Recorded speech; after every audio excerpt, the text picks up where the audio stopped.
Let's do this. Oh, we're in. You like Wait, my what? Mario? That's pretty good Mario, right? Is that how we're starting? Yeah, that's how we're starting. Oh, am I doing the intro? Is that how we're doing it? Oh, okay. Welcome back to the Too Good Con universe. My name is Party Pete, and again, we're back again. With me is this guy to the left. No, my left, your right. Sandro X2, and this guy on the bottom right below us, TreyPewPew. What's going on, guys? Hola. Are we just gonna ignore the fact that you just started this very serious discussion with like Mario dying? Are we just gonna ignore that? Was that part of it? Did that get in? I hope it got in. Yeah, that was in. That was definitely in. Wow, I know. this is right? crazy. I know. But yeah. no, other than that, no, we're good. I mean, like, past few days have been kind of like weird because we gotta look up.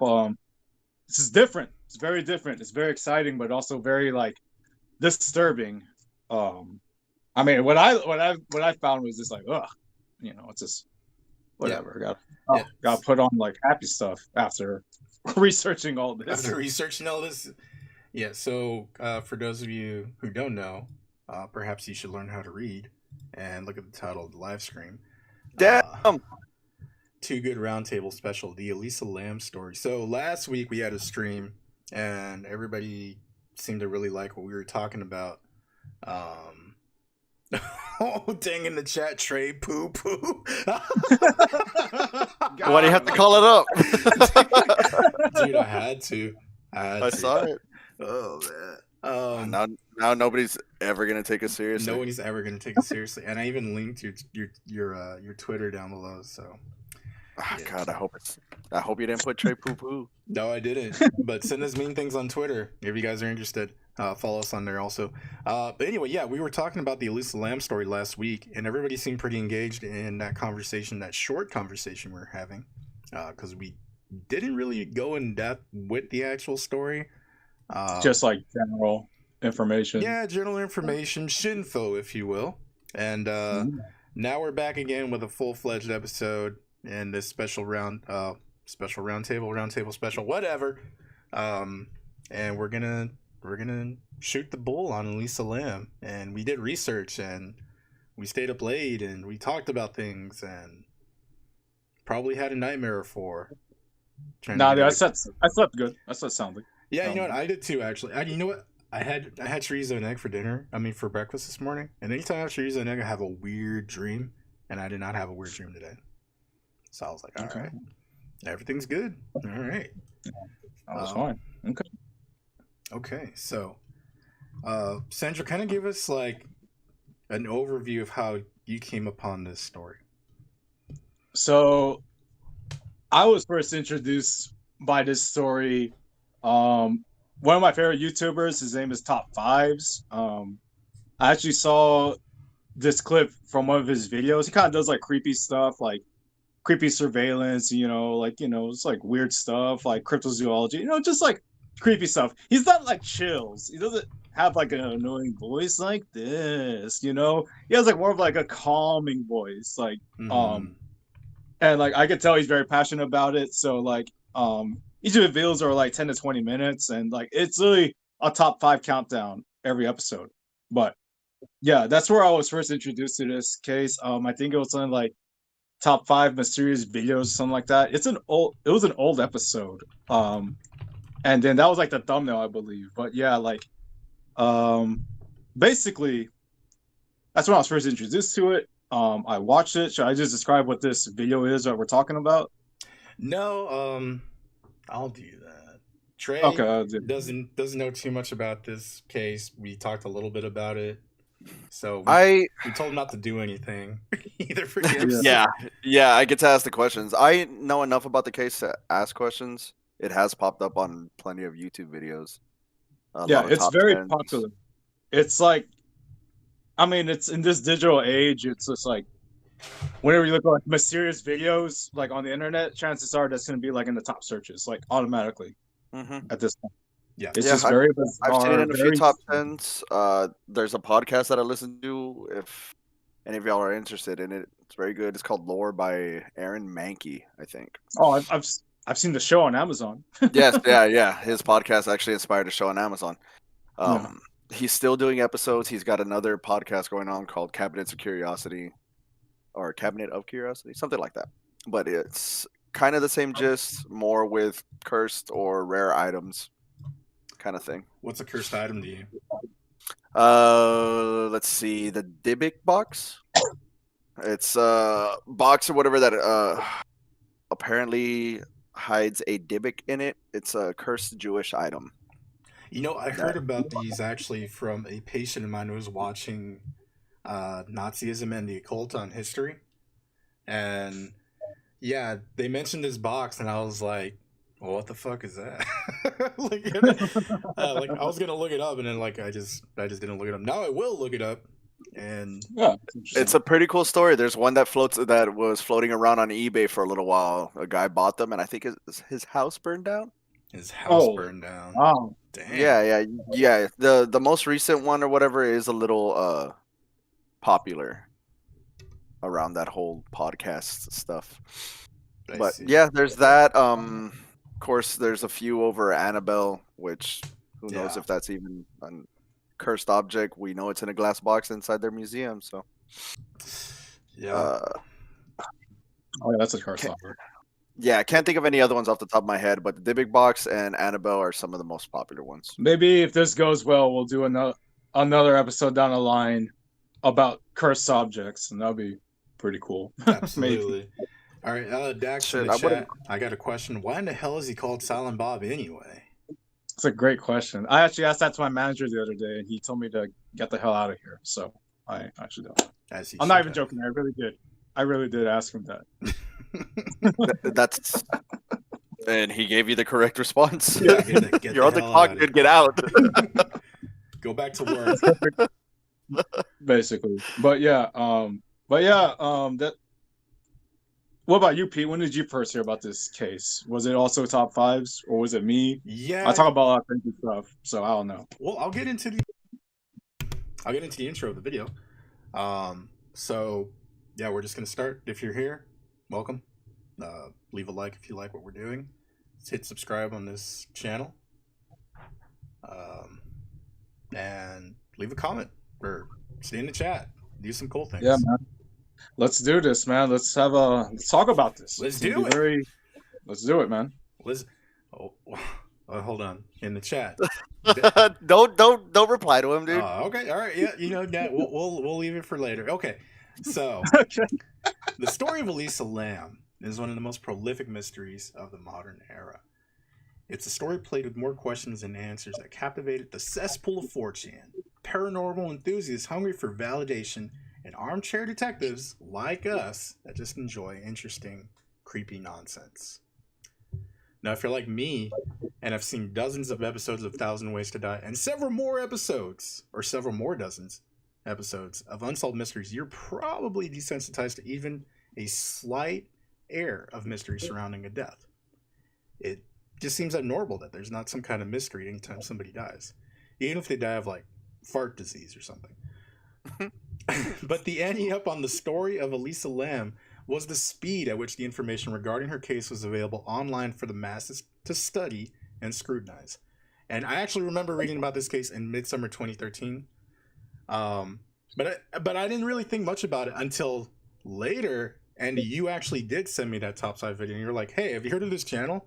And I was like, "Yeah, no, I've never heard of this channel. I'm gonna go ahead and watch it." But it seemed really boring to me, so I was just like, "Eh." But I saw the Elisa Lam episode, and I saw the footage, and there was just some strange bullshit going on. And in that video, it had the now infamous CCTV footage of Elisa Lam acting weird in an elevator, and now we're here. And through all the research, conspiracy theories, and conclusions ultimately drawn from experts and amateurs alike, we are still left with the basic facts. In late January 2013, Elisa Lam checked into the Cecil Hotel and would be dead just a few weeks later at the young age of 21 years old. Damn, I had no idea she was that young. It's creepy. Yeah, I know, right?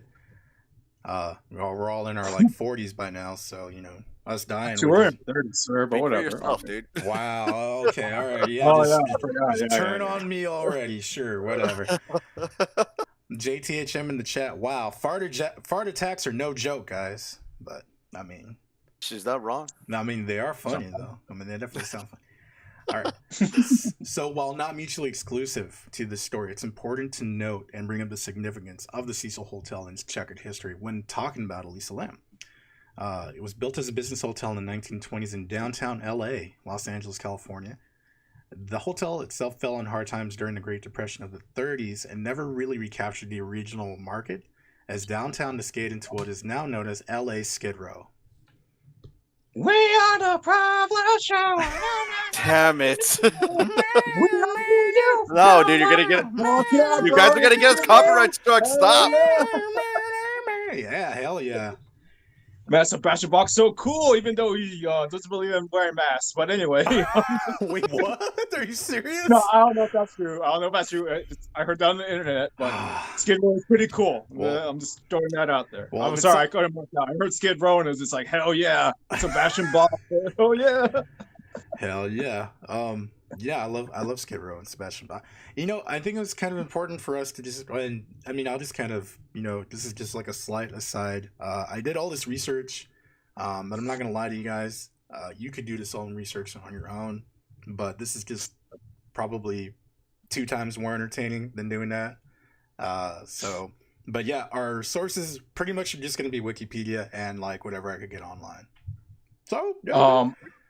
I mean, my sources are also like Reddit and I think a Tumblr. So I don't know, man. A Tumblr? Whoa. No, it's not Tumblr. Like, it was like a page that Amanda found. I want to thank my wife Amanda for helping me do research on this. But like, I was like, she sent me a link to like stuff about one of the factors we're gonna talk about tonight. And like, I was looking at this like, is this a Tumblr blog? It was just like, it was just weird. But I mean, it's not a Tumblr blog, but. Basically, what I'm saying is, we do the work for you all. So, just sit back and enjoy, Yeah. Watch a beer, get a beer, just kick back. Yeah. Just enjoy the story. Get some popcorn or ice cream, whatever. Viewer discretion is advised because, like I said, just gonna right again the hotel. There's a lot of stuff about this hotel. A lot of sus stuff. You know what I'm saying? Exactly. So, And actually getting back into the hotel, several of Los Angeles' more notable murders have happened or have connections to the hotel itself. In 1964, Goldie Osgood, the pigeon lady at Pershing Square, quote unquote, was raped and murdered in her home at the Cecil. And serial killers Jack Unterweger and Richard Ramirez both resided at the hotel while active. Richard Ramirez being mostly known as none other than the Night Stalker. Elizabeth Short, also known as the Black Dahlia, was reportedly seen drinking at the bar in the Cecil just a short time before her murder. And there have also been a number of suicides, one of which also killed a pedestrian outside the front entrance of the hotel. Trey, imagine this. Close your eyes, all right? Closing them. Okay, so imagine this. You have a very good day. You go downtown in like a very like big cityscape landscape, okay? Like you're like downtown San Antonio, for example, right? Yeah. Okay. Like you go to Denny's, you get a Grand Slam breakfast. Chef's kiss. It's amazing. Amazing, right? And then you're like, I'm feeling pretty good. And then like you go see like, I don't know, you go to a movie theater across the street and it's Venom and you love Woody Harrelson. So you like freaked out at the end when he's just like, there will be carnage with his stupid ass red hair. All right, you still with me? Yeah. Okay. Yeah, you're super happy. You're like, man, what a great day. Then you walk by a hotel and you're like, man, things are coming up TreyPewPew. And then all of a sudden, bam, a body falls on top of you and kills you. Wow. That happened at the hotel. Some guy was walking, just minding his business, and some guy committed suicide and fell on that person, both dying instantly. Okay, let me start my questions. Did he have Denny's before he died?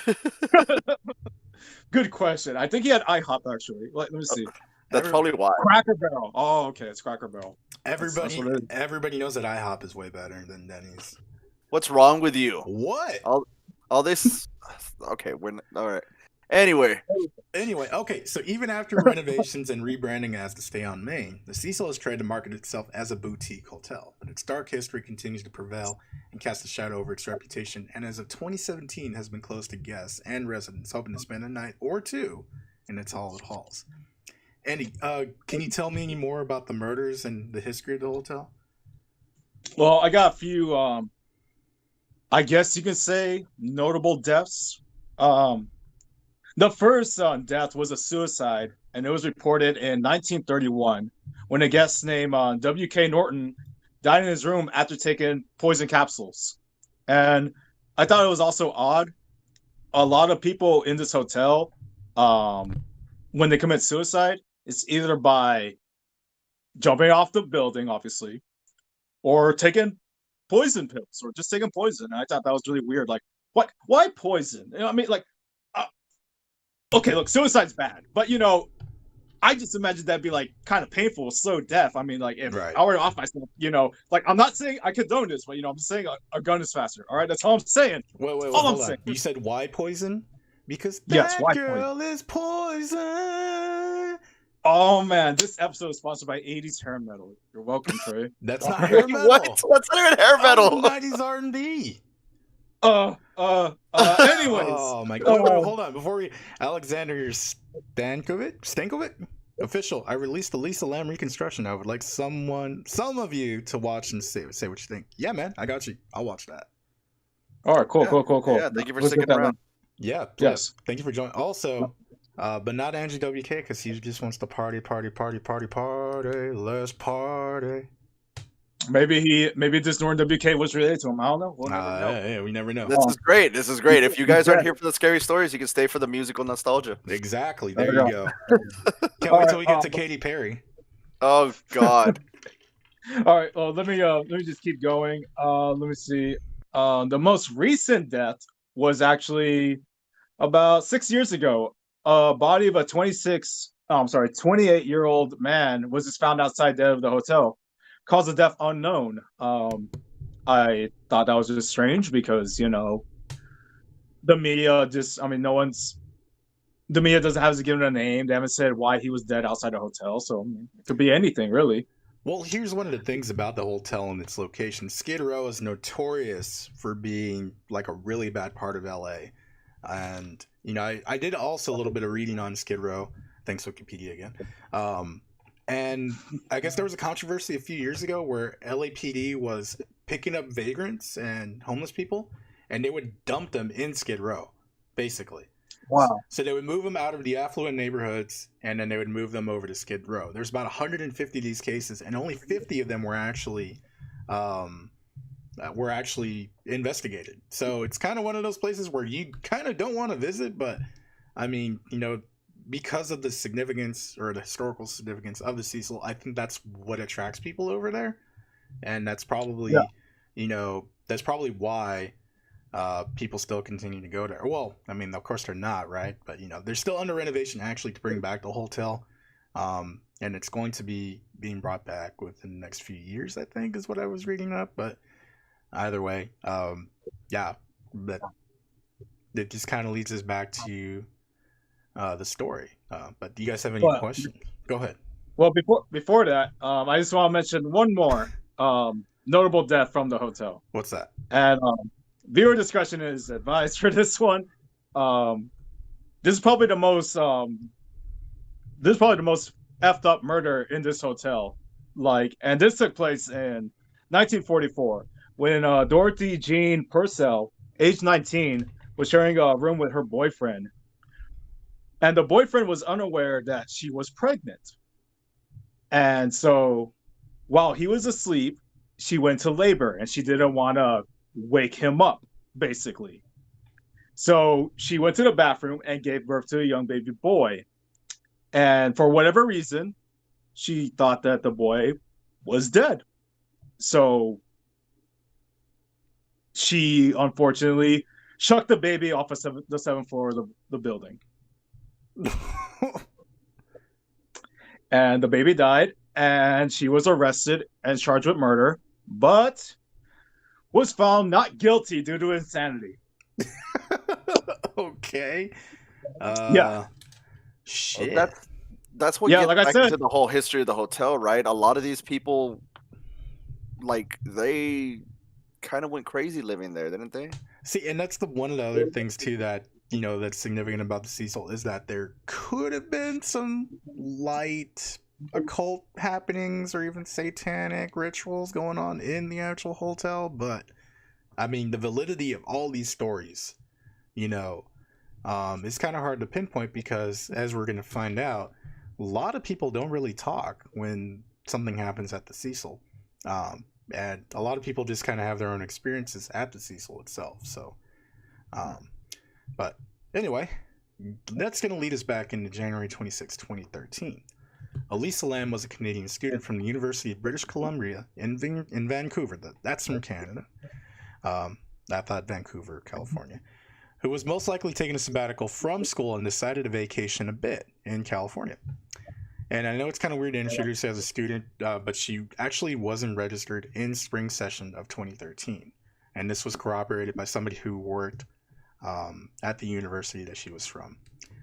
So she went to the San Diego Zoo, other tourist sites, posted pictures on her Facebook page, just having a really good time in California, just visiting the state and taking in everything. A few days later, on the 28th of January, Lisa checked into the Cecil Hotel, and initially she was checked into a shared room of the hotel's 5th floor. So the shared room being kind of like a hostel situation, not a hostile situation, but a hostel. Big difference. like the movie, exactly. Bingo. except with not with a bunch of murder. Okay. Yeah, exactly. Yeah. So. Oh, maybe it is. I don't know, man. It's a Cecil Hotel. Okay. We don't know. Maybe it is. Maybe it is. Yeah, we don't know because we're still talking about it. Anyway, so her roommates complained to the hotel management, and the hotel's lawyer would later describe these complaints that Elisa was exhibiting certain odd behavior, and she was subsequently moved from their room to a room of her own after 2 days of being there. So it's important to mention right here that we should bring up Elisa Lam's mental health. She had been diagnosed with bipolar disorder and depression, and she'd been prescribed 4 medications to manage these symptoms. Wellbutrin, I'm really bad at medication, guys. Sorry. Lamictal, Seroquel, The meds. Just say the meds. the meds, and Effexor. And according to her family, who supposedly kept her history of mental illness a secret, Elisa Lam had no history of suicidal ideations or attempts, although one report claimed she had previously gone missing for a brief period. So, the plot's already getting a little fucky, but we don't really know what's going on at this point, right? So, another thing about her being in California is that the whole time she was in close contact with her family, the whole time she was there, she's in contact with her family, and she checked in with them every day while she was visiting California. However, on January 31st, 2013, the day she was scheduled to check out of the Cecil and purportedly leave to her next destination being Santa Cruz, California, her parents did not hear from her. So this worried them greatly, and they contacted LAPD immediately, and pretty much flew to LA the same day to help the search. Now, I mean, I say immediately, same day, but it's not really known whether or not they left the same day, or if they waited a day or two before they left. It seems unlikely that they would just suddenly get up and go, but their daughter was also staying in a bad part of LA alone, so it's definitely plausible. And also her having the history of mental health issues was definitely plausible that they would have some reason to be concerned. So. And it was, a lot has changed in the past 20 years, right? It was at around the time that they did keep stuff like that secret. Right. And, mental health, and even today, is still kind of taboo. I mean, everybody identifies with some sort of disorder at one point in their life. And, kind of not bringing it out there in the, out in the open and being able to talk about it and manage it with your loved ones, or even them having shame in that mental health disorder. I mean, can be, of course, mentally trying and also physically damaging to the person, so. Anyway, guys, yeah, that's getting a little too hot and heavy.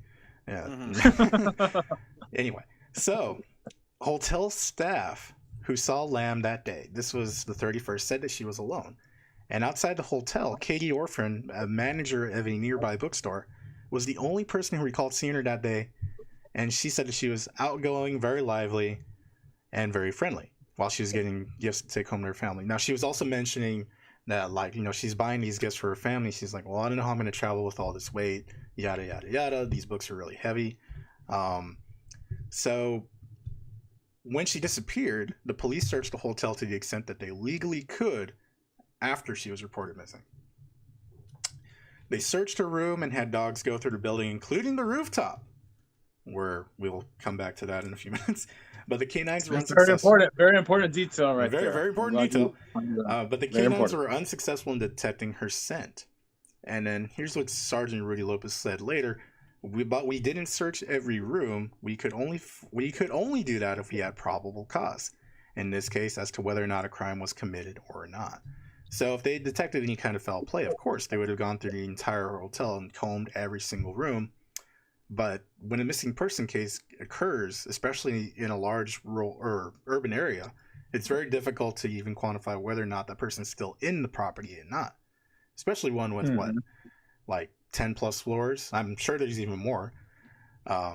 So anyway, on February 6th, a week later, after she had been last seen, the LAPD decided they needed more help. So flyers with her image were posted in the neighborhood and online, and this brought the case to the public's attention through the media and, of course, on the internet. And as I mentioned earlier, during the summer 2013, I'd seen this, and I didn't know where I'd seen this from. I couldn't remember exactly. It must have been like a link on Facebook or something, but I saw that it was kind of weird, but I didn't realize how weird it was until years later. But I'm not like the typical person who's actually heard this story. People have been following this for years, started from the beginning, because everything was made available to them almost immediately. And that's one of the things, and that's why I call it one of the most prolific mysteries of the modern era, because we have internet and we can look up and kind of follow along what's going on with this thing in real time. That's super interesting. I mean, I had no idea that all the information was public as soon as right. Yeah. It started turning into a really weird case. That's cool. And it gets even weirder than that. So on February 15th, after another week with no sign of Elisa Lam, the LAPD released a video of the last known sighting of her taking in the Cecil's elevators by a CCTV camera on February 1st. So another thing that kind of struck me about this was she was supposed to leave on the 31st, and she stopped using her phone that day. And then a day later, she's on the hotel camera, and she's still alive. So, and what I've researched and actually have read up, that she's completely, stopped updating her Facebook page. She kept a Tumblr also, by the way, since we were talking about Tumblr earlier. And then she... What? Yeah. Wait. She had a Tumblr? Yeah, she had a Tumblr, and we'll get into that. Man. And then she stopped contacting her parents. So, again, it just kind of seems weird that, we have this evidence of her being alive, and it's been kind of glazed over because the behavior that was exhibited by Elisa Lam in this footage just kind of, overshadowed everything. And whether or not the hotel has a record of her paying for an extra night, or whether or not she stayed with someone, is still up for debate. And I couldn't find anything that indicated, oh yeah, she stayed for another night or whatever.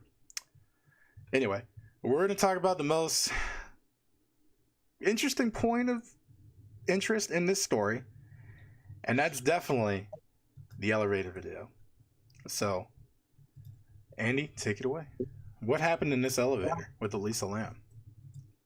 So the video with Elisa Lam in this elevator is she goes into the elevator and she's seen pressing buttons, and then she's peeking her head out, looking right, looking left, and then she hides against the side of the elevator. And then I remember also seeing at some point her stepping out of the elevator, and it looks like she's talking to somebody, but it also looks distorted, the footage. it didn't look her movements didn't look natural. Like, if you look at her right hand at one point in the elevator, it kind of like curves almost like a 90-degree angle where like it's really weird. It looks unsettling. It's either like there's something wrong with that camera, or there's even a possibility that it could have been tampered with. This footage, we just don't know. But like, it definitely looks bizarre, and a lot of people see this elevator footage, and they think, should I just get into this part, Pete? Yeah, go for it. Okay. Yeah. I'm actually super interested in this part. I kept away from all the information on this. Yeah, no. Yeah. I'm excited, Andy. All right, well, here it goes. Swear to God. People look at this footage, and for those of you that in the know, they immediately think it's the elevator game. For those of you that don't know, the elevator game is like a quote unquote ritual, and put quotations, right, in which that and when we say ritual, kind of like Bloody Mary, or something that you can reproduce. There you go. Yeah, exactly. Something that you could do at home. Well, don't do it at home. Don't do something stupid like that. Yeah, but that's what the elevator game essentially is. Something that you could actually reproduce in a real world situation. Yes. So I wanted to ask Amanda, like I said, she helped me out do the research on this, and we found that the earliest mention of this game was in 2008 on 2chan. So it was either started in Korea or Japan. And basically, like I said, this ritual, what it does, it takes you to another world. Like, not your own world, but like a parallel dimension that's like more, I guess you could say, demonic in like, every other sense. There's no other way to describe it, basically. But yeah, like, it possibly originated in Japan. And like, I thought it was like pretty funny. I mean, all things considered, it's not fun. Yeah, all things considered. It's a silly concept, the ritual itself, the ritual. I mean, the rationale behind it, I guess, it's kind of silly, but I mean, crazy. People do it. I'm going to explain how to do it right here, in a bit. But I just thought it was like pretty interesting to note that the original version of this, I guess, the ritual told you how to do it, but it didn't tell you how to get back. So okay, all right, sure. So I was like, it tells you how to get to another world using an elevator, and then it's just like, well, good luck. Like, that's it. Anyways, let me get into it, because everyone's like really interested about this elevator game ritual. This is what you need. You need three things. You need one player, which is yourself. I mean, I've read people online that do it in groups with your friends, but like, that's not fun. I mean, like, I don't think it is. It's meant to be done by yourself. You have to do it in a building or hotel with at least 10 floors, because you have to go through 10 levels, basically, using the elevator. And then there's one last thing you need. Trey, can you guess what that last thing is? I want to say you need yourself. You need an elevator. No, you idiot! It's freaking stairs. God damn. No. Oh, sorry. No. Trey, I apologize. You're right. It's an elevator. You need an elevator. Okay. I thought you were gonna fucking outsmart me this time, Andy? Yeah, I was like, oh shit, here it goes. Yeah, man. I'm sorry about that. You're right, Trey. You need an elevator. How silly of me. Okay. All right. So without further ado, let me explain the elevator game. Now, just stay with me. Just try to visualize this. There's like 8 steps, basically, to go to the other world. And then we'll talk about how to get back afterwards. Okay. Step number 1. Enter the elevator alone. Do not get out on any of the floors. If any outsiders get on the elevator, you don't need to start over. So let's say you're like gung-ho, and then like you're like, hell yeah, and then like someone stops in the second floor. You already effed up. You got to start all over again. Okay. All right. This game sucks. No. This kind of sucks. Okay. Well, like I said, no re. Step one, you get in the elevator alone.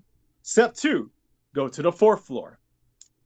Proceed up to the 4th floor. Step 3, descend to the 2nd floor. Step 4, proceed to the 6th floor. So far, even numbers. Right.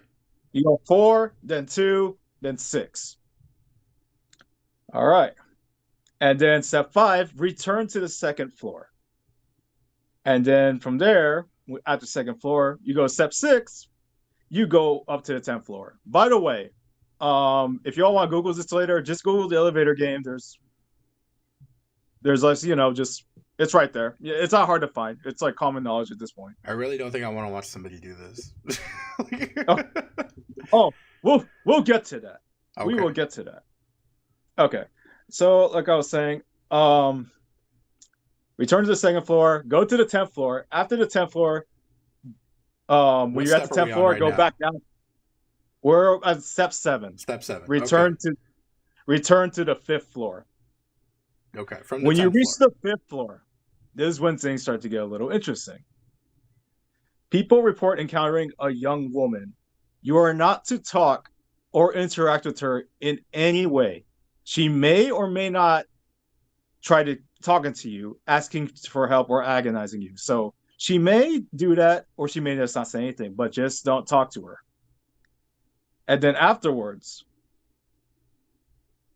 keep in mind, there's a woman in the elevator with you as you're leaving the 5th floor. You go back to the 1st floor, and 2 things might happen. If the elevator descends to the 1st floor, exit immediately and do not look back or speak. Don't even talk to the woman.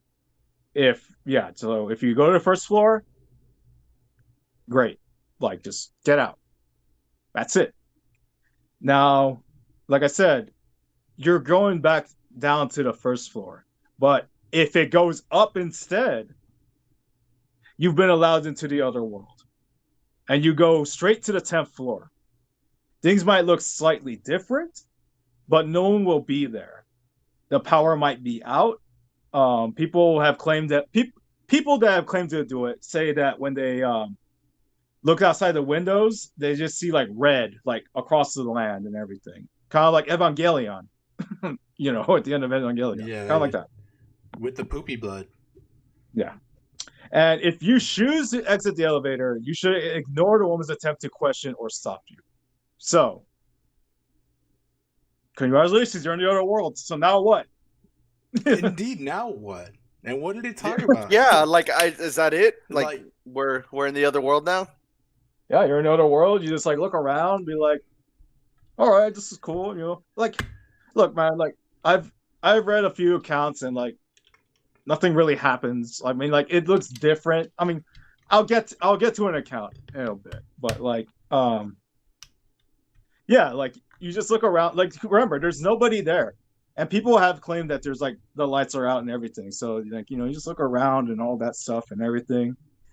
I mean, yeah, like there's nothing really to it, to be honest. Okay, but let me get this kid going.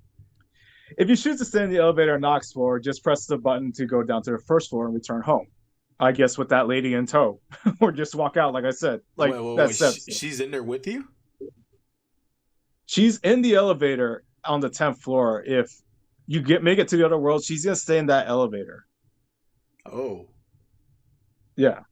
Nah, I don't even like being in an elevator with like a regular dude. Yeah, like a regular. Yeah, no, I wouldn't be in there with some strange ghost person or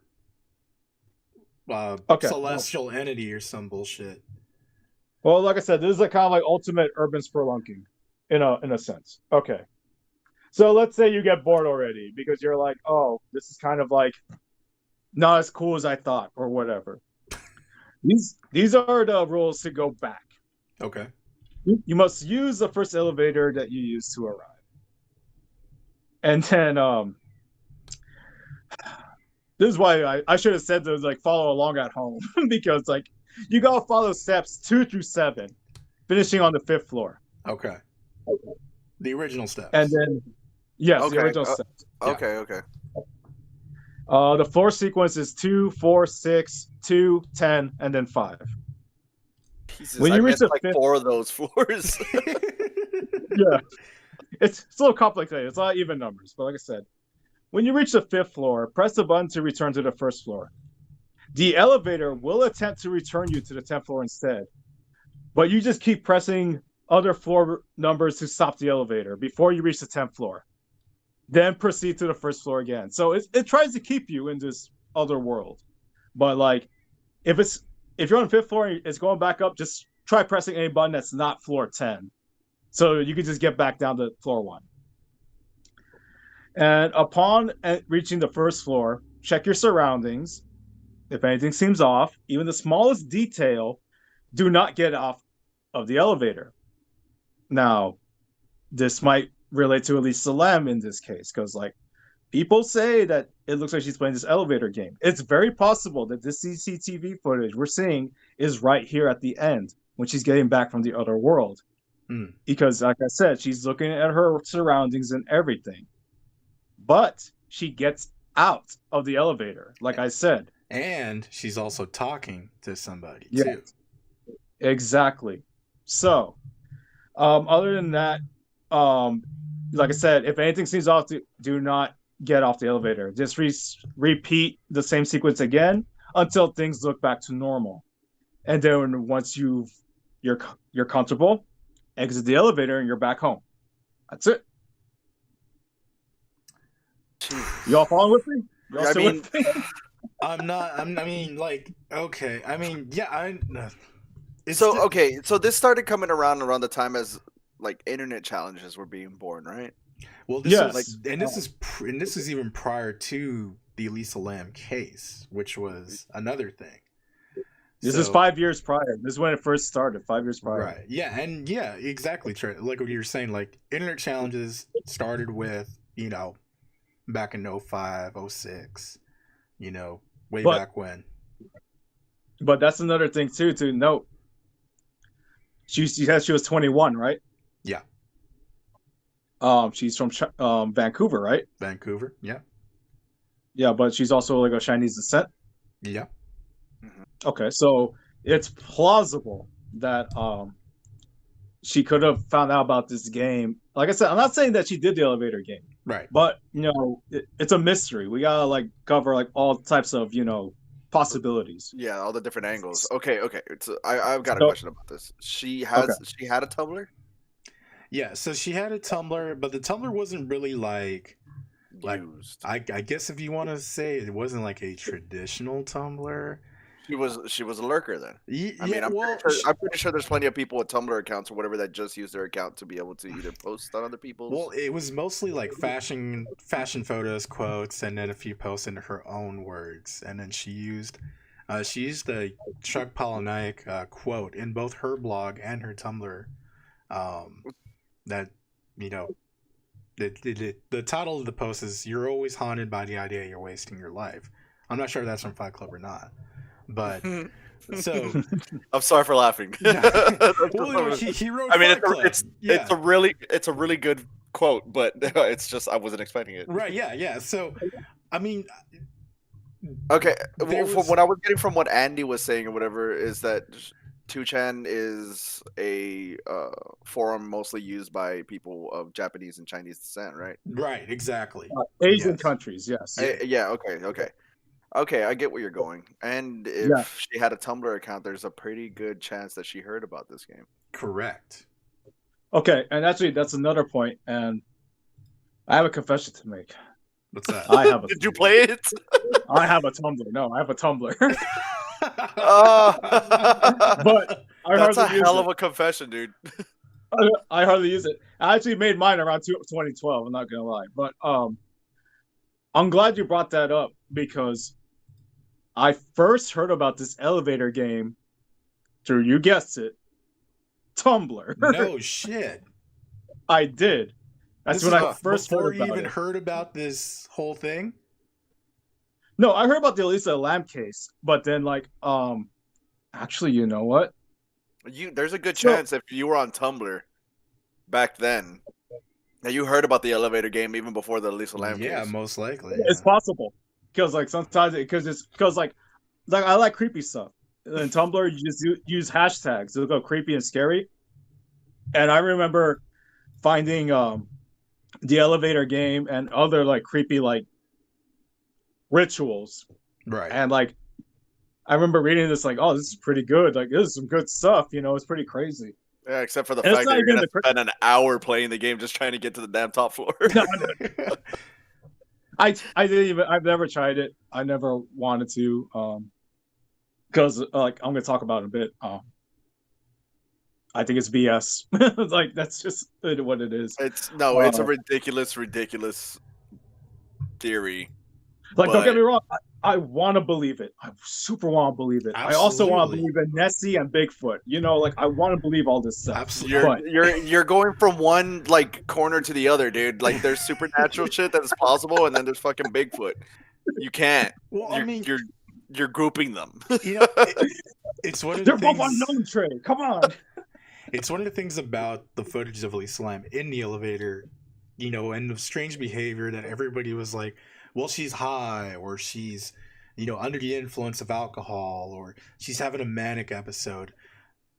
And adding to the mystery with this game is what captivates a lot of people, because it's like, okay, the Cecil Hotel is absolutely full of evil, in my opinion. You Yeah, no. If there's one thing that I can pull back from that whole area and stuff, is that negative energy is a thing, and if you believe it can linger. A lot of really bad shit happened there. Exactly. And the way that she was acting erratically and everything else, I mean, it just kind of fits the MO that something was afoot, you know. There's points in the video that have her, you know, kind of rocking back and forth. I mean, it looks like she's in stress and she looks like she's scared. But there's also parts of the video that are just weird because at some points her mouth is pixelized. Now, CCTV cameras, if you know or you're in the know, they're not the best quality, but I mean, as far as we could tell, you know, the video was pretty damn good quality for the time, and especially coming from you know, from where it came from. Yeah, a little security camera from inside an elevator. You can tell it's her. Exactly. Now, the other thing that everybody gets all up, you know, gets a rise out of everybody too, is that the timestamp at the bottom of the actual video is obscured, so you don't know exactly what time it is. We do know that this footage came from February 1st, but we don't know what time it was on February 1st. Yep.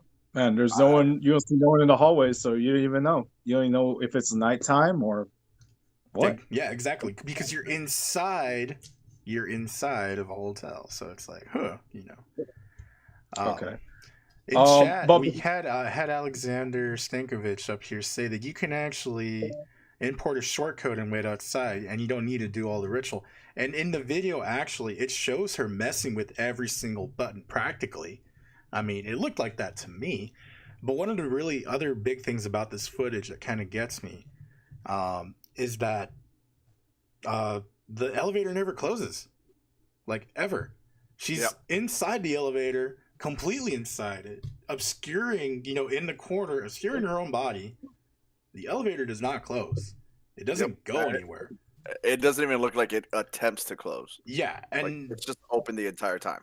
And that definitely trips me out about that. Now, could she have been frustrated that the elevator was not working? Absolutely. I mean, that's possible. It's definitely. I mean, but you know, that's just the thing about this case, is that everything is plausible.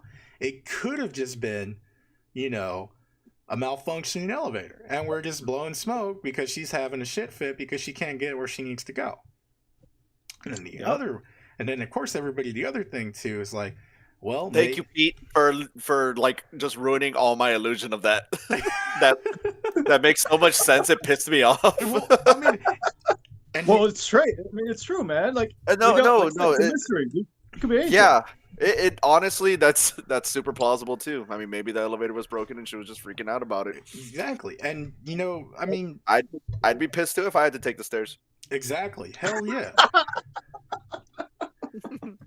And then as everybody points out, like, this is exactly what is so freaky about it, because as Dax on Fire says, both she and the elevator were both acting all fucky, and that is 100% true, and you cannot dispute this fact, no matter how hard you try. because this is one of the basic facts of this actual case, is that this elevator footage shows her live, and it shows her having some kind of difficulty with this machine, but it also shows her acting and behaving erratically. Now, and you had one more story about somebody who tried this. What happened? Yes. Okay, so like one of the first of all, before I get into this story, there's actually a very when I looked up the elevator game of like eyewitness accounts of people that have like done it, one of the most popular ones online I can find was a Reddit user by the name of Ripped Geek, and like it was 3 pages long, and it was also on the No Sleep subreddit. Now, for those of you that don't know, the No Sleep subreddit is just basically a creepypasta like haven, just like for edgelords to get together and just be like, shit, how creepy I can be, stuff like that. Just like that, huh? Yeah, just like that. And like, I mean, I tried reading it, and like, I was like, too long didn't read, so I went to part 3, and I read it, like the last 5 paragraphs. He talked about something about a doll, and the doll was still there. I was like, this is bullshit. Like, I don't believe he did it. I think it's just a glorified like fan fiction, basically. Mm-hmm. I love stuff like that. I do too. Yeah, I think it's really cool to some of the stuff that people can come up with, but I have been on that Reddit, and there's more cringe than anything else. Yeah, exactly. There's definitely more cringe, but when they have like the really juicy stories, it's like, oh man, and it's worth actually reading and taking the time out of your day to read them. All right, but yeah, so in my search for like an account, I actually found a fairly recent one from Reddit also. Now this Reddit it's from the subreddit 3 Kings. Now the reason I believe this is like a more legit story is that subreddit 3 Kings. Mm-hmm. Remember what I mentioned earlier that there's like a ritual that I found like a whole thing of rituals online on Tumblr? Yep. Yeah. A while ago. 3 Kings is another ritual, and that ritual is probably the scariest thing I've ever read. I'm not even joking.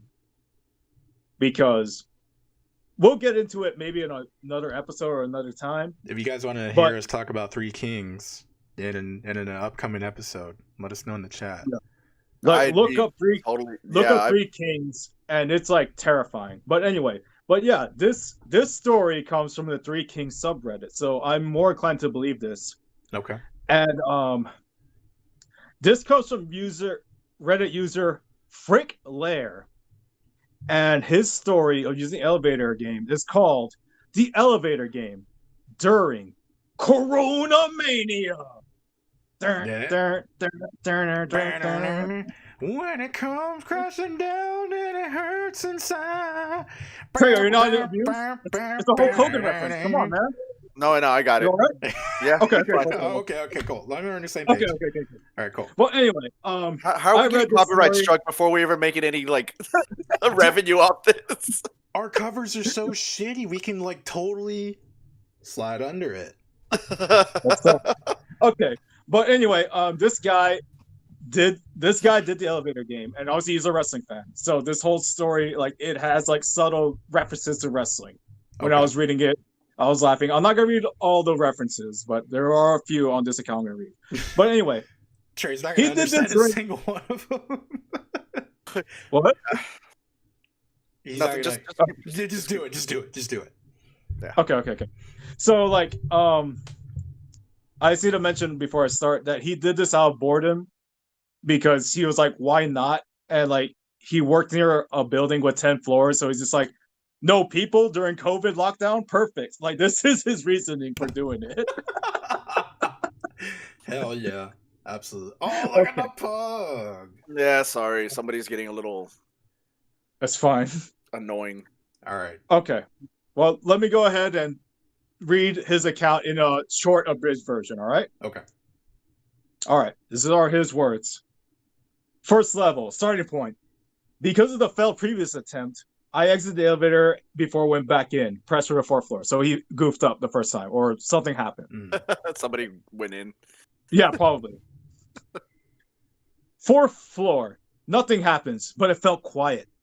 eerily so since a few months ago. This building was always full of officials. As much as I don't like saying it, I like to give a shout out to my whole Corona. Okay. So at this point, adrenaline kicks in, and he does all the steps and gets to the 10th floor. Okay. Okay, this is him on the 10th floor. Last chance to bail. I'm gonna be honest that the idea of going to another world from the Sin City was not exactly as cool as quitting WWE for New Japan Pro Wrestling. But for the sake of but for the sake of online knowledge, I carried on. I carried on and pressed the next damn floor and pray that I don't have to meet the girl on the next floor, the 5th floor. All right, so he goes to the 5th floor. Okay. So did he write this like this? Like let me just clarify. Did he write this like this? He wrote it like this is not Andy doing that. As much as no. Andy, you need to get a hold of this guy. Yeah. This guy's my hero. Okay. All right, he's in the 5th floor now. My nerve was practically went up the smoke as a woman entered the elevator with me. Holy shit. I'll be honest with you. I was full on regretting why the hell am I playing this shit. By the way of her looks, she looked like a normal janitor. At least that's what I could see from my peripheral vision. Except there's something about her aura that felt wrong. I don't know how to explain it. I heard her asking, "Where are you going, sir?" Now I felt like I fucked up or something. 1st floor. So he goes to the 1st floor. And guess what? How could the lift that's supposed to go down went up instead? What? So what's worse is that the woman asked me, "Are you all right?" because of how sweaty I was and dizzy. And my system just went amok. I had to get the fuck out of here. And then he bailed. Jesus.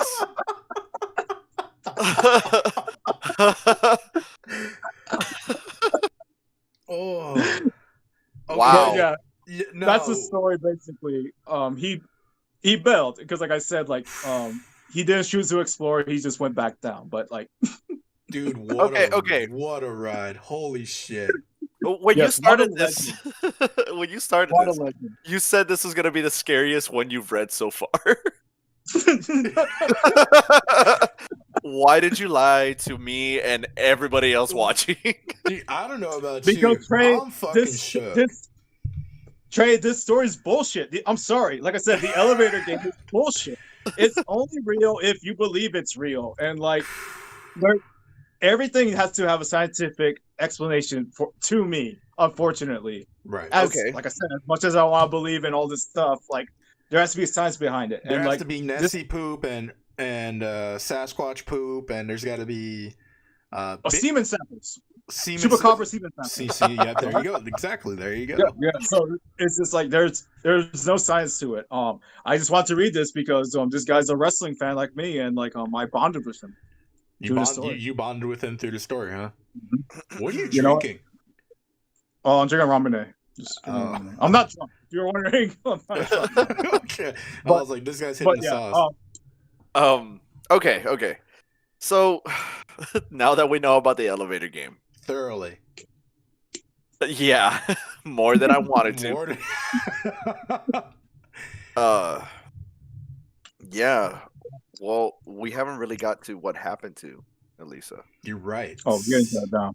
So the elevator game is terrifying to a lot of people because of what happened to her. Is that correct? Well, it was reposted and shared first on the Chinese video sharing website, and then a whole bunch of people just found it unsettling to watch. And if you watch the footage, then of course you're gonna know what we're talking about. There you go. See, JTHM says body cam with live stream capabilities. We can do the elevator game, guys. There you go. Yeah, I'm but not who's doing doing it? Nah, You know, nose goes. I'm You a guys are- skeptic, Nah. but I'm not gonna do it. No, I'm not. Amanda would kill me if I did. You know, I have a hard time with like the what do they call it? Like Dear David or whatever it is, or Oh yeah, the Dear David Twitter thing. yeah, like or whatever. Gosh, there's just a couple of rituals that I'm like, no, I'm not fucking with that at all. This, Yeah. Okay. So this kind of stuff or whatever, it's scary to me up to a certain point. Like I think I might be down to try it I mean, it's just one of those things. It's like, because I honestly do not believe in it either. But if somebody gets into the elevator with me on the 5th floor or whatever, I'm fucking noping the hell out of there. so here's the thing about like, I mean, we are familiar with these kind of internet rituals, but we're also familiar with like the kids rituals. But a lot of people in our culture, and I might be opening a can of worms here, but they believe in a cult and they believe in rituals, and they actually honestly believe that they can influence It's just my people, cat. with the power of what they do and what they say when it comes to this kind of stuff. So I identify, and I definitely respect this kind of thinking, if you want to look at it that way. I won't do it myself, but I'm not going to discredit it, and I'm definitely not going to be like, that's 100% bullshit. But I respect it, and that's all I'm going to say about that, because I don't want anybody to put a fucking curse on me or anything else like that.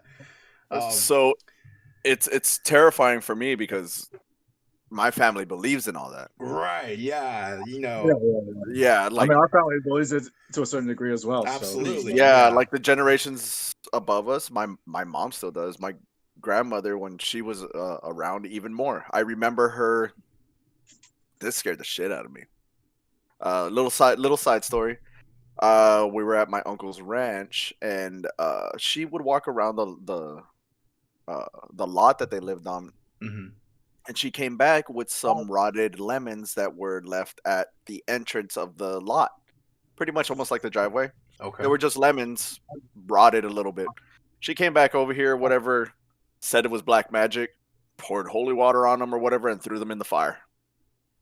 It scared It's weird. the shit out of me. Now, Yeah, anytime I yeah. go by a curb or by a driveway or You're something like looking that, for fucking lemons. no, dude, anything. If there's Anything. if there's an apple there or something that somebody left or some shit, I'm like, this place is fucking cursed, dude. Yeah. Yeah. So, And that kind of shit scares the shit out of me. Wait. And I've never even heard of that. So I'm I gonna be know. looking. I've never heard of it or anything, but I saw my grandmother do it, and it scared the shit out of me. That's crazy. These chills. Trey, when life gives you lemons, you turn You're that cursed. shit. Well, getting back to Lisa Lam, several theories evolved to kind of explain her actions. One, like we mentioned, she may have gotten in that elevator to escape from somebody who was pursuing her. So she may have been stalked within the hotel. There are a lot of illicit activity going around in the area. Other people suggested that she might be under the influence of ecstasy or other party drugs, like I mentioned earlier. But none was detected in her body when they pulled her body. I was yeah, So- you're close. When her bipolar disorder became known, the theory that she was having a psychotic episode also emerged. So it was, there's just there's a whole slew of theories because it's such a weird video. And of course, everybody has argued that the video has been tampered with, that there's missing parts of it, parts have been slowed down, that nearly a minute of footage has been actually removed, and that this could have been done potentially to protect the identity of somebody who may have been involved, or maybe had nothing to do with the case, or to conceal evidence of Lamb's disappearance and her death that also may have been a result of a criminal act. So here we go into actually finding Elisa Lam. So during the search for Elisa at the hotel, guests began to complain about low water pressure, and then some later even claimed that their water was colored black when they would use it, and also had an unusual taste. That's disgusting. That is like the worst thing ever, man. I cannot imagine. You're not even letting me finish it. Let me get into it. So on the morning of February 19th, Lamb's body was found in one of the 4,000-gallon tanks providing water to guest rooms, a kitchen, and a coffee shop within the Cecil Hotel. The tank was drained and cut open since its maintenance hatch was too small to accommodate equipment needed to remove her body. So on February 21st, the Los Angeles Coroner's Office issued a finding of accidental drowning with bipolar disorder as a significant factor. This was also weird to me, and I'll get into it here in a few minutes. The full coroner's report, released in June, stated that Lamb's body had been found naked with clothing similar to what she was wearing in the elevator video floating near her, coated with some kind of sand-like particulate. So kind of like, something on her. Her watch and her room key were also found with her within this tank. Lamb's body was moderately decomposed and bloated. It was greenish with some marbling evident on the abdomen and skin separation evident. So there's a little bit of like stretching right over here on the abdomen. And the only reason I know what marbling is and everything else like that is because if you go buy steaks, you got to look for the good marbled steaks. I'm just saying. Why are you going to do that? But now, Yeah, because I'm very hungry listening to you describe a decomposing body. Yeah. Yeah, thank you for. I'm starving, man. I'm so hungry man, now. You're welcome, everybody. So, the real big kicker on this one, guys, is that there was no evidence of physical trauma, sexual assault, or even suicide. Toxicology tests incomplete because not enough of her blood was preserved because everybody drank it by then, showed traces consistent with the prescription medication found along with her belongings. So everything that she needed or used to manage her mental health was found in her bloodstream under autopsy. Plus some non-prescription drugs such as Cinetab and ibuprofen and a very small quantity of alcohol, about 0.2 gram percentage, was present, but no other recreational drugs. The investigation determined how Lamb died, drowning, but did not offer full explanation how she got into the tank in the first place. Doors and stairs that access the hotel's roof are locked, with only staff having the passcode and the keys, and any attempt to force them open would supposedly have triggered an alarm. However, the hotel's fire escape could have allowed Lamb to bypass those security measures if she knew someone who might have company had known how to do that. A video made by a Chinese user after Lamb's death and posted on the internet showed that the hotel's roof was easily accessible via the fire escape and that 2 of the lids of the water tanks were open. So there's 4 tanks, 2 of them were open when they actually went into their own individual investigation. Now here's another thing too about this. So a detective, or rather somebody who worked at LAPD, years later went over to the Daily Mail with this story, claiming that one of the dogs that was present that day and looking for Elisa Lam the whole time that she was missing actually caught her scent on this fire escape as well, but very quickly lost scent after that.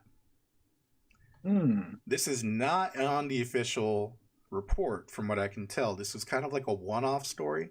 So the validity of this is also kind of come into question, but that would be another thing to kind of examine, and I'm hoping that the Netflix documentary that's coming out in a few days, and exactly 1 week from today actually, kind of goes back and re-examines this part of it. So here's another thing that's really weird about this case. I mean, everything up until this point has been weird. Well, for one, why was she in America traveling alone in a really bad part of California?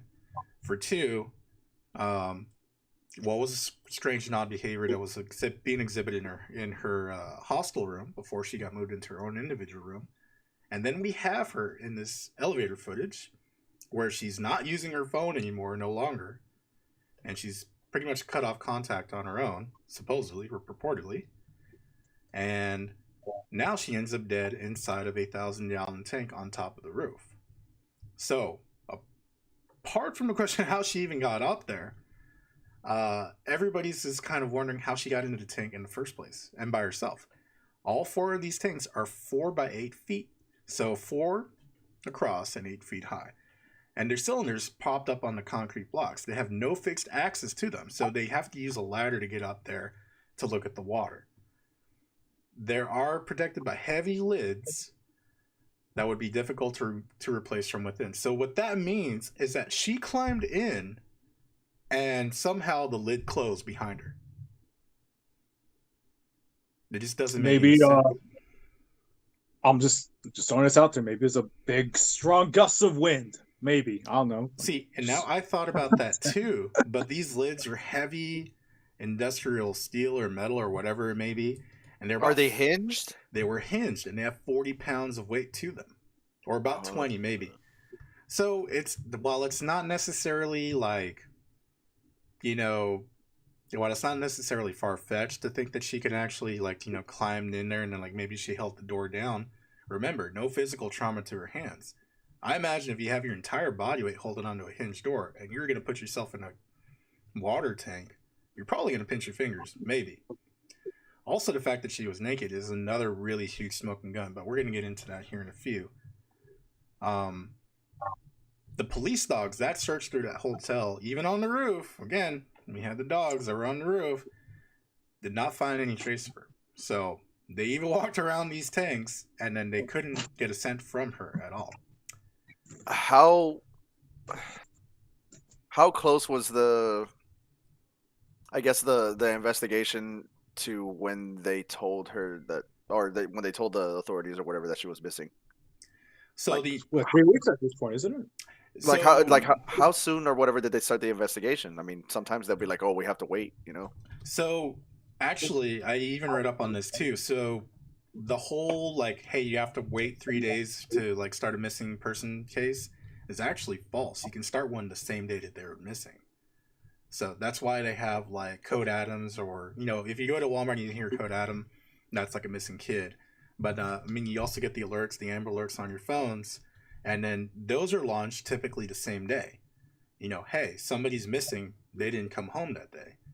And using the Amber Alert and all these other systems, they were just kind of, they're able to determine and, because actually when you have a missing person case, time is of the essence. So when I mentioned earlier that the parents were, maybe not unlikely, just at the drop of a, just the drop of a pen, just, going to get up and leave, maybe they did. Because, they kind of knew that she, had her mental health issues and she was probably going through maybe an episode of some sort, and they were just like, oh shit, we need to get the hell over there immediately. Let's call LAPD and look for her right now because she hasn't checked in. So it's just one of those weird cases. And theories about her behavior in the elevator, of course, did not stop in her death. And we talked about her maybe hiding for somebody, perhaps even somebody who was actually responsible for her dying. And then, like I mentioned earlier, some even people were saying just well, it's just an elevator malfunction or whatever.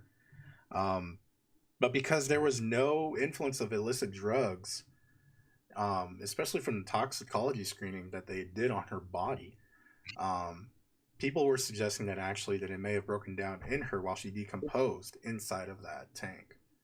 So it could be plausible, but of course, we just never know.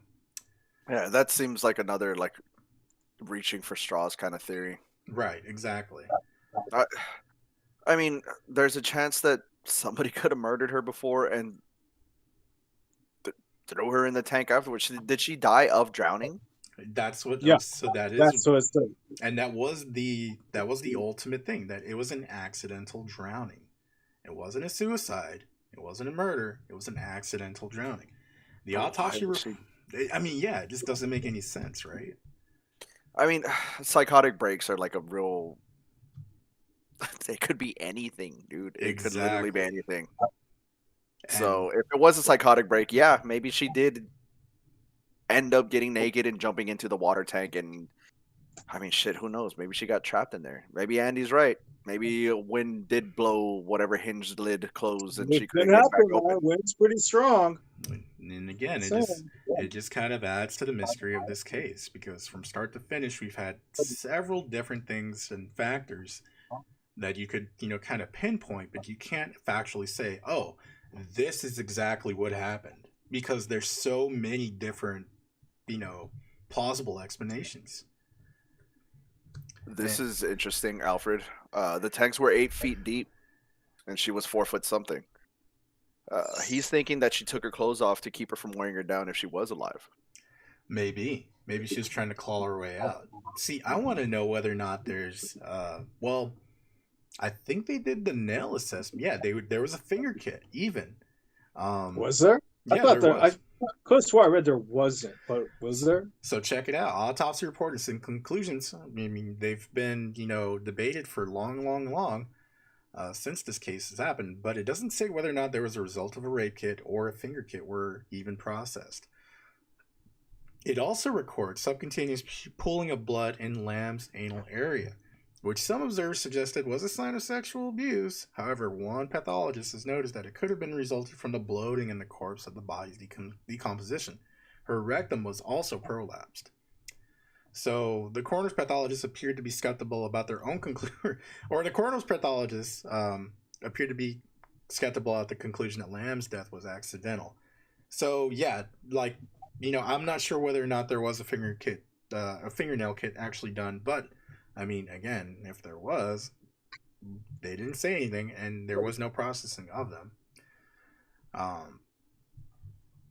And yeah, I mean, it's just one of those things where, did LAPD cover up for somebody, or was there just simply not enough evidence in there? But it's a frightening story. Only, I'm gonna say right now, if this would have happened at any other building or whatever, it probably wouldn't have gotten the attention that it got. Exactly, and just the speed at which everybody was able to see this footage and kind of analyze it and then speculate on it, that made it kind of like a powder keg of like, oh shit, like something's big is happening. So I mean, to me, and we can kind of get into like what we think actually happened. To me, I do believe that she was murdered. I think that LAPD did actually cover this up. There's just too many. If you want to call this like the perfect storm in one way and another, it just kind of all fits together way too weird for there not to be outside interference. And the real big thing that always gets me is that it's always labeled as an accidental drowning, not a suicide. If it was a suicide, if it was her having a manic episode and then she killed herself, it would have just been labeled as such, but it was never done that way. So I think she was influenced to get into that tank. I don't even believe she was dead when she got in. Yeah, I honestly think that she might have been alive maybe a few days after that footage from the elevator, and it might have kept her in the hotel. Remember, LAPD did not search every single room of that hotel without probable cause. So you don't have probable cause, you're not going in a room. And nobody knew exactly where this woman was until they found her dead in this water tank. So it's blowing my mind right now, whatever, that they're renovating it. Yeah. And they're going to have people come back, and they're going to actually have people live in that hotel. Like, there's going to be residents of people that live in this place. You've got the whole dichotomy of like science and stuff like that, and like all that kind of shit. But there is something wrong here. Like, yeah, exactly. And like, I get how hotel down. They should also get rid of it. Yeah, like I mean, there's places where bad shit happened, and I mean, it's a little, I don't want to say irresponsible, but that's the best word I can find. It's a little irresponsible to think that there ain't gonna be something left behind after so much bad shit happened. Like, I mean, you've got actual famous haunted places or whatever where bad things happen. We got we've got Gettysburg where hundreds of people were killed. Yeah. Yeah, we've got I can't think of any other off the top of my head. No, that's definitely up on my list. Gettysburg is definitely one of the scariest places on earth. But I mean, you've got the Tower of London. The Tower of London, where they executed a shitload of people. I mean, you've got Auschwitz. I mean, you have literally evil places on earth. And I don't, and I'm not going to refute or anybody, you know, I'm not gonna go against anybody's word that, you know, maybe this was in bad taste for them to reopen the hotel and renovate it. But That's money, dude. That's exactly, and taste. and that's Taste really does not shitty. like taste does not matter when it comes to some dude trying to make a buck.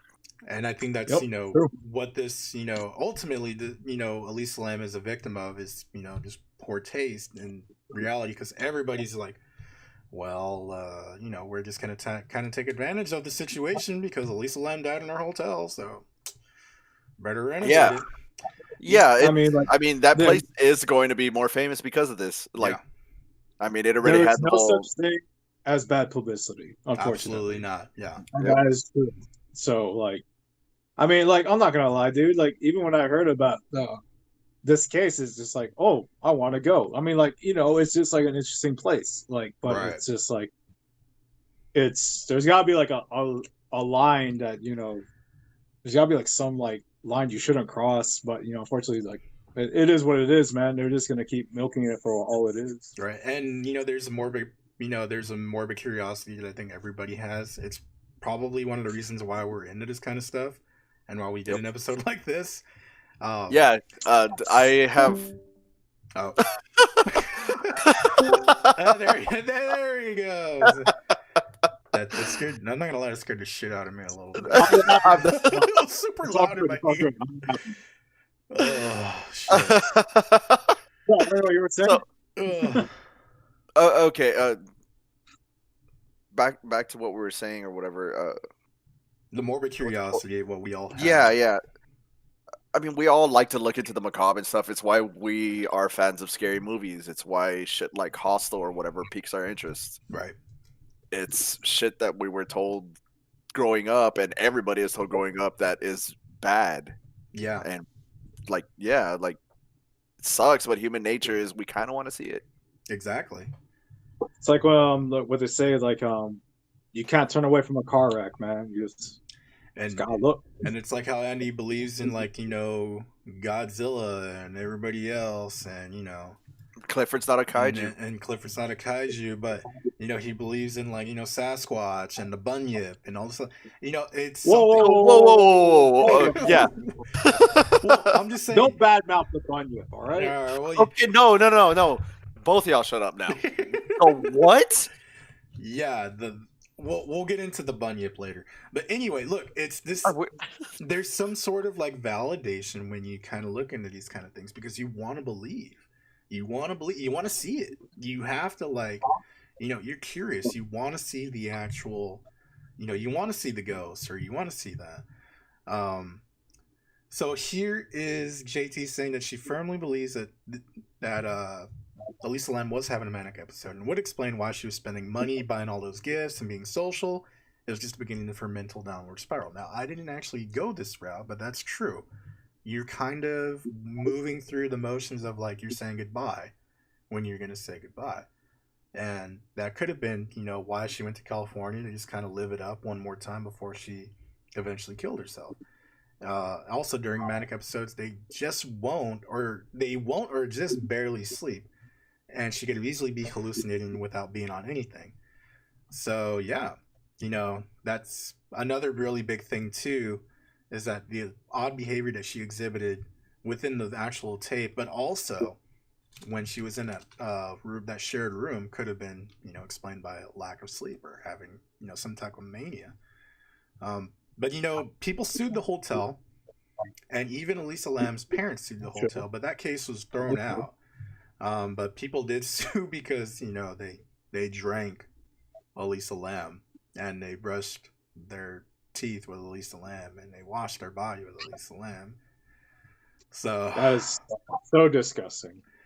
Yeah, and that's you know, one of the things that, I mean, it just kind of stays with you. It's, I mean, do you want to go to like a public place and like drink the water? Like, you know, is there gonna be something in the water? That's why I only drink bottled water. That's why I never drink like ever.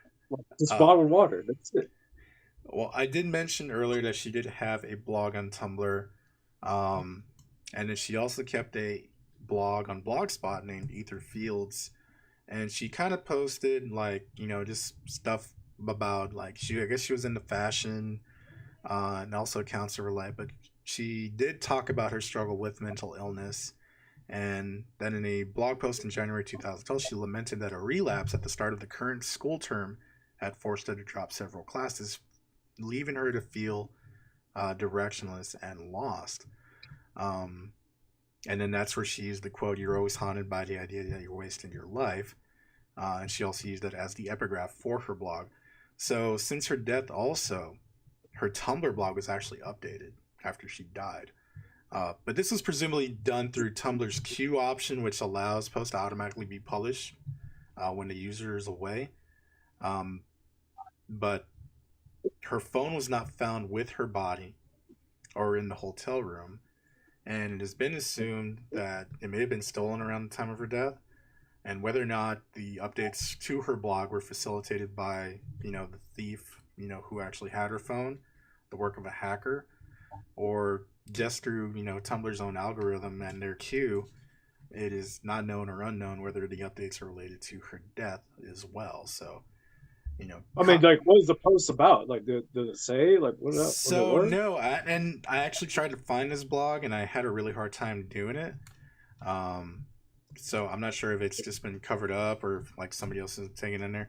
But I gotta also admit, it was like 3:00 in the morning, and I was pretty fucking tired. So I did as much research as I possibly could without, staying up all night and doing everything else like this. But guys, that is the story of Elisa Lam. Unfortunately, very strange situation, and then they used the story for like a whole bunch of other like shows and movies and even the video games. So hit us with a fun fact, Andy. Let's let's raise the spirits a little. I mean, like, look, none of this is fun. All right, let me say that. But like, I have some interesting facts, if you will. Yeah. But before we get to our fun facts and stuff like that, disclaimer, mental illness and stuff. I mean, it's a very serious issue. It is. If this is what happened to Elisa Lam, then her story is just another reason of why we need people need to start taking mental illness a little more serious. Absolutely.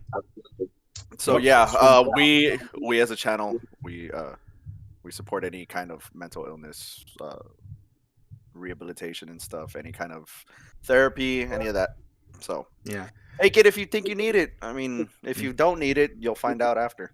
Yeah, and if we had money, we'd probably donate a few. So get us to 1,000.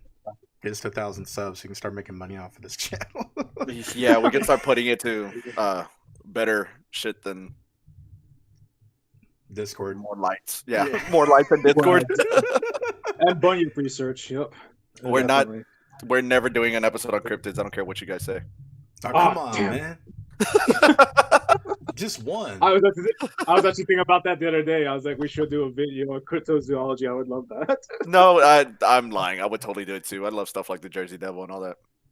I think Bigfoot's stupid. It's just a monkey. Bigfoot is not. It's not just a monkey.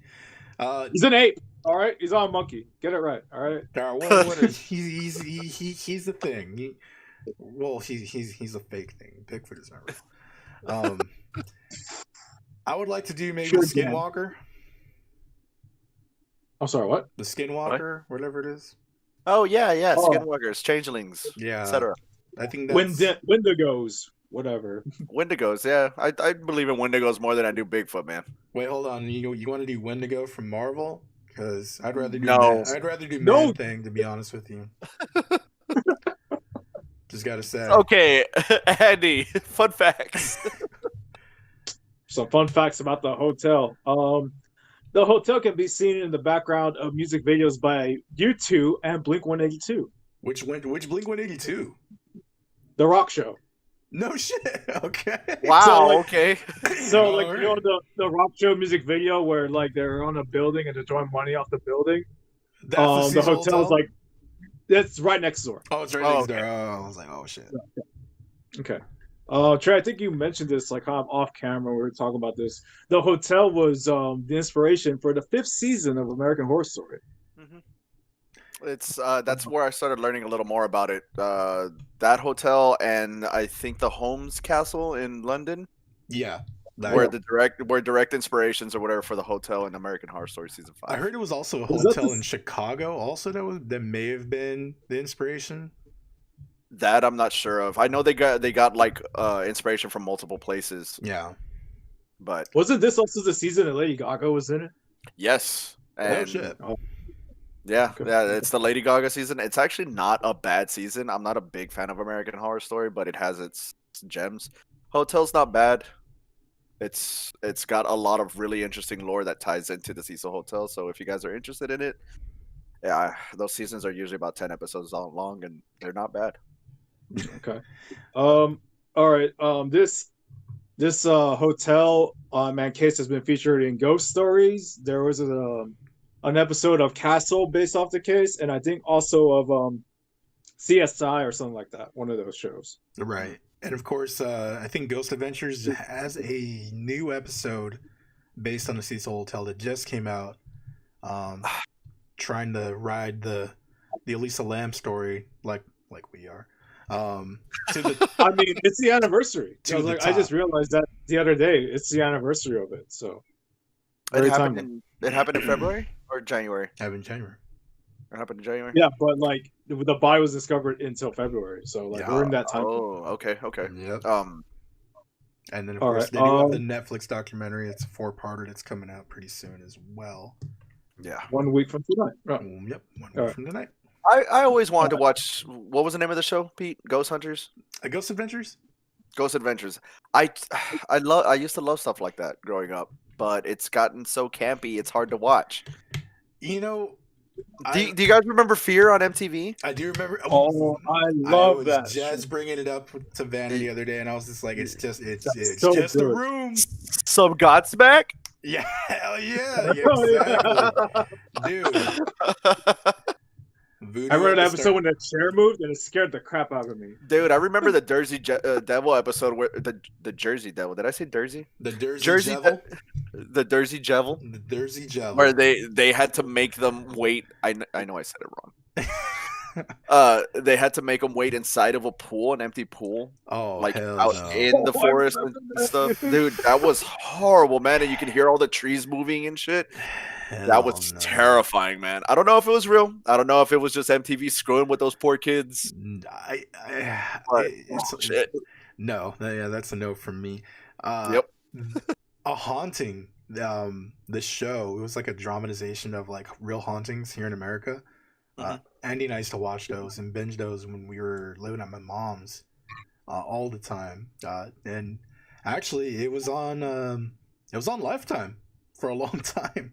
Oh, Yeah, yeah, yeah. A lot of those shows were on Lifetime. Yeah, I remember that. yeah. They had like a whole good unsolved mysteries kind of block. Yeah, they did, and that was- was one of the shows that that was we did binge quite a bit. Before binging was actually binging, I guess. But yeah, I love those kind of shows. I wish they did. I wish they did take it more seriously. You know, because a lot of people don't, and a lot of the stuff that we actually get and that actually take it seriously are the people that use it, or the people that use YouTube and they make the videos. Yeah, I love watching stuff like that, and if we keep on doing stuff like this, I'd like to shout a couple of them out. Can't remember them off the top of my head right now, but if we do another episode like this, yeah, there's plenty of YouTube channels where you can see the stuff we're talking about. Exactly. Oh yeah, there's a lot. Before we go on, 2 more facts really quick. I thought this was interesting. This Elisa Lam case and mystery shares similarities to a 2002 film. I believe it's a Japanese film called Dark Water. Dark Water. And yeah, there was an American remake, I believe. I think in 2010. But like, there's a missing female that is found in similar fashion that Elisa Lam was found, like in a gas tank on a roof of a building. Just thought that was it. And did they drink her too? Is that what happened? I think they did actually. Yes, I think they did also in that movie. Dax is on fire says Shudder has a series that is like A Haunting, just as good. Oh yes. And then JC says the fucking show was garbage. Fuck MTV. She's talking about Fear, but the guy Yeah. snack opening was too good. And then Alfred over here with the Tap Out Affliction shirt wearing Zach Baggins on every episode. I think that is the guy who makes me not able to watch.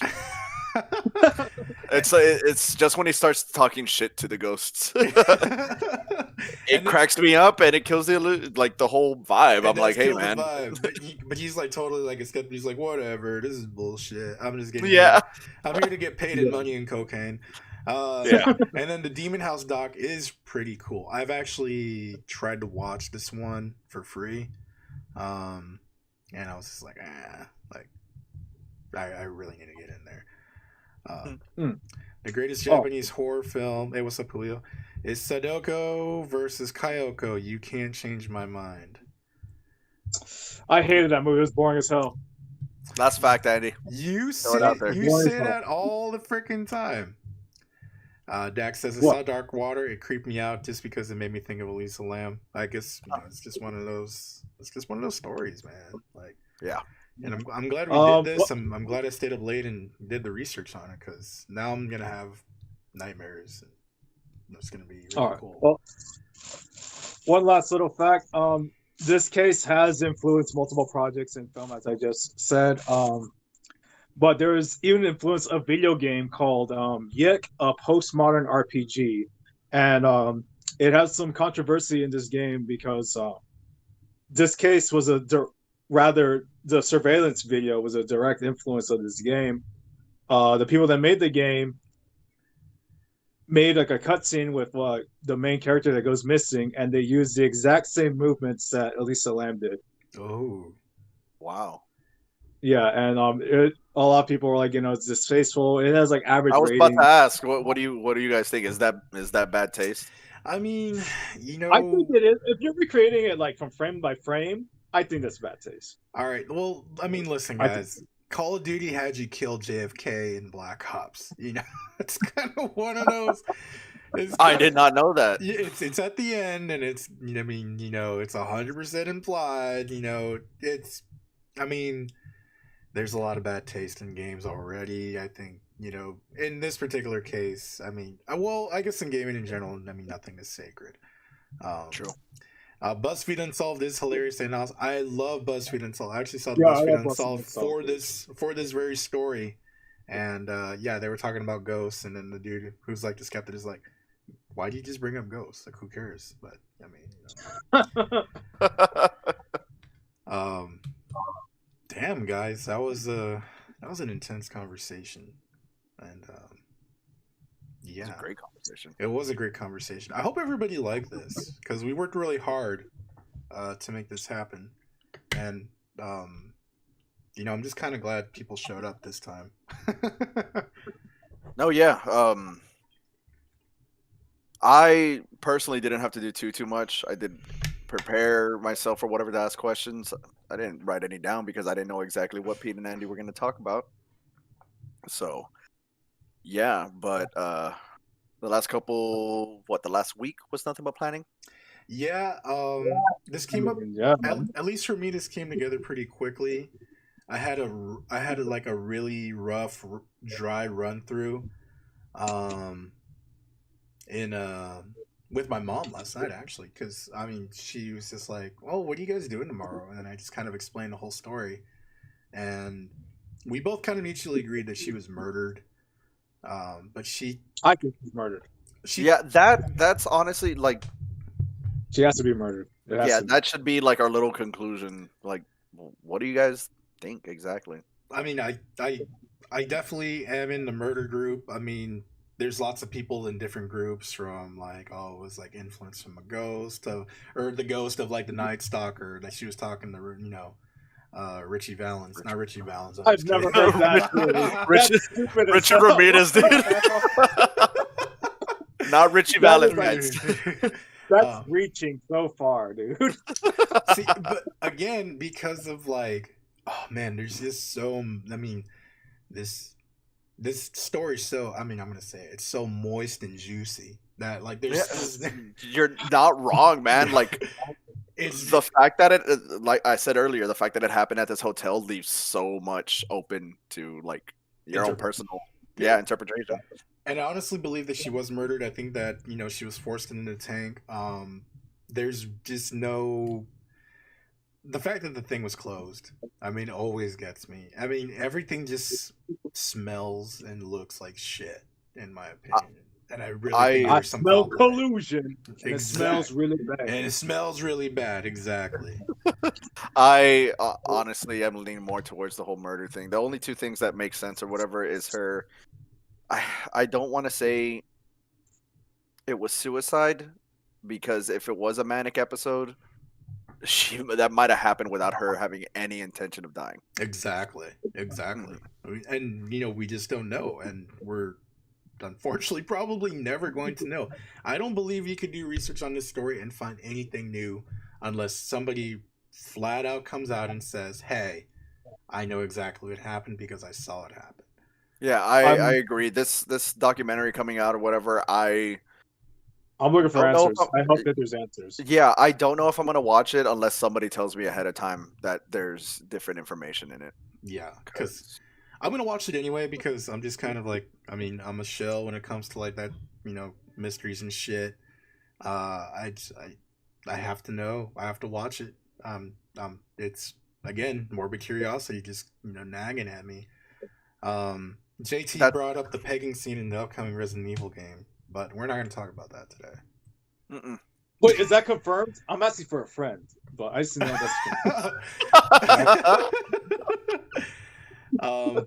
But okay, so jokes aside, I think we're all are we all in the murder boat? Is that where we're at? We're on the the Titanic? Well, I'm leaning more towards murder. I mean, I want okay, the whole like ghost thing or whatever, that's the hardest one to prove. Yeah. Her being manic and her being murdered, like they both make more sense. Yeah, and like I said, like as much as I want to believe the elevator game and that she died as a result of the consequences of stepping out of that elevator, it's a bunch of bullshit. It's super complicated. So, yeah, I'm gonna lean towards that. She saw something because, like I said, we talked about this. This is a bad crowd here in this hotel. Absolutely. She probably saw something she shouldn't have not have seen. Exactly. She was held captive, and then like she paid the price for it, unfortunately. So like, I mean, that's what I'm thinking is what happened. As much as I love the elevator game and the idea of it, I'm going with murder too. Alfred asks, didn't the tank have a lock also when they tried to open? I'm not sure, but I do know that at least where the hatch is for the tanks, they're really close in proximity to other tanks, so you do have to climb a ladder to get in there. And I mean, it's got to be at least a 9-foot ladder. Dax is on fire says we should revisit it after Shears comes out. I'm okay with doing that, at least for just a little bit. Yeah, we can have like a little 10-15 minute conversation on what we learned. Or we'll try to keep it under 10 or 15 minutes. Yeah, no, we say that. We'll watch it and then we'll like briefly touch up on it. And then JT says that she was definitely murdered by ghosts. And nah. I mean, honestly, I mean, it could. I mean, the bad juju and energy may have killed her. Definitely. The elevator game may have transported her into that tank. And that's what everybody was saying at first. That she was doing the elevator game and then her body ended up in the fucking tank. So. Which is ridiculous. Like I said, I want to believe that, but it's like scientifically impossible. So no. No. Yeah. I don't know. It's, I mean, again, it's, moist and juicy story. And, I mean, there's just so many different factors and different avenues that you can kind of just, again, like as Trey said, it's up to your own interpretation. And, it is what it is. It'll live on in your hearts as an experience for you. And I guess for all of us too. Just to see if your feelings on how it happened still stands, murdered or not. Yeah, we could do that. Yeah, I mean, it's still going to be interesting even after we're done with this video. We're still probably going to end up talking about it later. Because this is just a story that's going to stay with us forever, man. Yeah, it's unsolved. It happened during our time. I'm pretty sure plenty of people or whatever when they were old enough to talk about what any kind of serial killer was doing, that they still spoke about the serial killer for years. It's something crazy, scary, and interesting. And like I mentioned in and the last time we talked about this kind of stuff, I was like, we don't have a modern serial killer, and I mean it's probably because the world is much smaller because of the internet and whatnot. But you know, at least for a time here in San Antonio last year, I know they found like 9 or 10 different people that were dead, like all of a sudden, and it was during the summer. So I immediately went to like, hell yeah, there's a fucking serial No. killer. We're on it. I remember seeing that. I was just like, there's gotta be like a serial killer out there, because it's like, it's no way. Like, coincidence? We don't know. Like, Yeah, it's exactly. just like, how could all these people just turn up dead in the span of like 2 weeks? Like, it was just ridiculous. But And, yeah, and there was like 15 of them. It was like just crazy. Yeah, but anyway, guys, that's the show, man. Thank you guys for tuning in on this one. I hope you guys watched the VOD of this. It'll be available tomorrow afternoon. Usually, it takes about Yeah. whole 24 hours. Share the show with your friends, with your family, with your enemies, with your coworkers. Share it with your coworkers. Be like, hey, I know this mental over here on this channel, talking this stupid crap over here. Yeah, we're gonna go back to I guess our regularly scheduled program here in a couple. Yeah, I mean, if you guys rewatch the video, and anybody who is going to watch the VOD itself, leave any kind of suggestions inside the comments. We Yes. love doing this Like, we'll video. do we'll do the research, because this like, as much as like this was actually kind of like work, it was pretty fun. Like, I'm not gonna lie. Like, Yeah, I had admit, yeah. I had fun, like, laughing at all this stuff. I was looking up about the elevator game, and like, not so much about the deaths at the hotel, but like, there's some. It was entertaining, and like, I don't mind doing this like maybe like once a month, like something like this, like once a month at least. Yeah. Don't get us wrong or whatever. We are gonna pop up at least every week or two or whatever for our regular roundtables. But if we Right. get a Another juicy concept topic as well. like this, yeah, if we get another juicy topic like this or whatever, then we'll gladly look into it. Yeah. And I'm definitely convinced that Richie Valens did kill Lisa Lamb. Wow. I would have said Big Popper, but all right. No. You're more like Big Pop or hey, like Pop for wrestling. Bonus points if we know all three of who. Richie Valens, the Big Bopper, and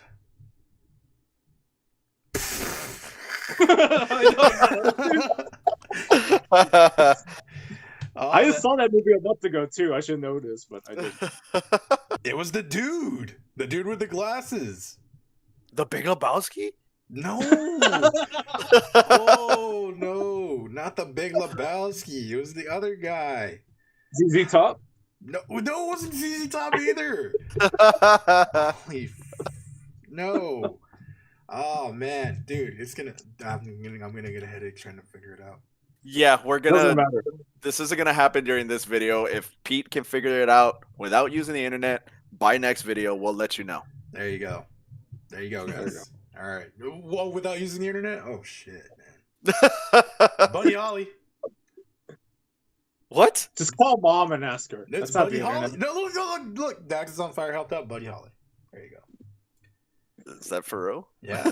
Yeah. All Man, three. we're stupid. I can't believe this. Like, you're right. It's funny. All three. Or Crash Holly, one of those. There you go. Oh. Crash, because they were in an airplane. Well, thank you. Thank you, Dax is on fire, for ruining one of our next segments, dude. Yeah, totally ruined it. Yeah, great. No, it's fine. All right, guys. That's it. That's the show. Thank you for coming to this special edition of Roundtable from the Too Good Content universe. Do not forget to hit subscribe, hit that like button, hit the notification bell if you're in the market for some moist, juicy content like that we just gave you today. I love saying moist and juicy. We lost like fucking 20 subscribers because from me saying moist and juicy. Yeah. Leave a comment on this video what you want to see. And yeah, man. That's it. You guys want to say anything? I don't know. I'm done. I said my spiel. I always say it. Thanks. I just want to say 100 subs is the goal. I guess Andy's going. Yeah, I was saying like 100 subs is the goal. So if we can get 100 subs, that'd be great. That'd be cool. And we do a giveaway or something. I don't know. Like just like, share, subscribe. That's it. Yeah, guys. Subscribe, comment, like the video. If you want any more content or whatever, I try and stream. Pete streams every once in a while. Oh, it's once in a blue moon.